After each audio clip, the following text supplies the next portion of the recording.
श्रीलंका का 345 रन का हदफ पाकिस्तान ने मोहम्मद रिजवान और अब्दुल्ला शफीक की सेंचुरियों की बदौलत 4 विकेटों के नुकसान पर 48.2 ओवर्स में पूरा कर लिया।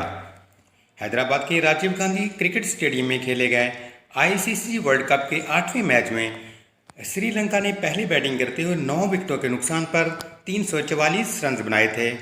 वर्ल्ड कप के मैच में पाकिस्तान के खिलाफ ये किसी भी टीम का सबसे बड़ा स्कोर था।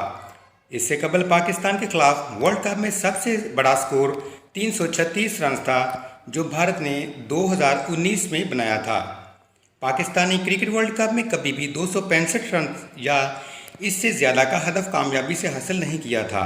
पाकिस्तान का वर्ल्ड कप मैच में सबसे कामयाब हदफ का ताक़ब 263 रन है, जो 1992 में न्यूजीलैंड के खिलाफ बनाया गया था। वर्ल्ड कप के अलावा पाकिस्तान एक रोज़ा मैच में सबसे बड़ा 337 रन का हदफ रावलपिंडी स्टेडियम में न्यूजीलैंड के खिलाफ हासिल कर चुका है। 4 मार्च 2014 को पाकिस्तान ने बांग्लादेश के खिलाफ 327 रन का हदफ हासिल किया था और उससे पहले नवंबर 2007 में भारत के खिलाफ मोहाली में 322 रन का हदफ हासिल किया था।